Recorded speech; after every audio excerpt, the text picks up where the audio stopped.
परोपकार, परोपकार मतलब दूसरों पे भलाई करना, दूसरों के साथ भलाई करना, अपना बिना फ़ायदा सोचे हुए कि भाई हमने किसी को परेशान किया, इस नियत से न करें कि उससे हमको कोई बाद में फ़ायदा होगा, वो हमारे परेशान करे, ऐसा नहीं। बिना फ़ायदे के, बिना किसी लालच के किसी के ऊपर भलाई करना ही परोपकार है। तो तबलीगी जमात वाले ज़्यादातर इस परोपकार शब्द को उनसे रिलेट किया जा सकता है, क्योंकि बिना किसी लालच के, बिना किसी फ़ायदे के दूसरों के साथ भलाई करते हैं, है ना? और अपना खुद पैसे लगाते हैं, अपना खुद वक़्त देते हैं। आज के दौर में जिसमें भाई-भाई का नहीं है, उसमें लोग कहते हैं कि हर एक आदमी हमारा भाई है, दूसरों की भलाई करते हैं। चलिए, यहाँ पे परोपकार शब्द 2 शब्दों पर उपकार से बना है, पर प्लस उपकार से बना है ना?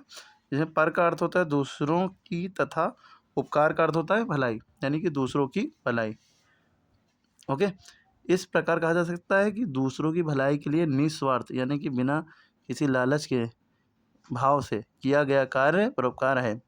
यदि आप निस्वार्थ भाव से दूसरों की भलाई से के काम करते हैं, तो निश्चित रूप से आप परोपकारी हैं। जैसे आप जो हैं कहीं रास्ते में चल रहे हैं और आपने देखा कहीं गुम्मा या सड़क पे कोई तकलीफ़देह चीज़ पड़ी है, काँटा पड़ा है, गुम्मा पड़ा है, अद्दा पड़ा है, या कोई ऐसी चीज़ है जिससे लोगों को तकलीफ़ हो सकती है, उसको आप उठा के किनारे कर दें, तो ये भी एक तरह का परोपकार है। उर्दू अरबी में इसको सदका कहा जाता है, मुसलमान इसको सदका कहते हैं। इससे बलाएँ टलती हैं, मुसीबतें टलती हैं। जब आप दूसरों के बारे में फ़ायदा सोचेंगे, तो आपका भी फ़ायदा होगा, दुनिया में भी और मरने के बाद में भी, क्योंकि मरने के बाद भी ज़िंदा होना है, ये गारंटी है।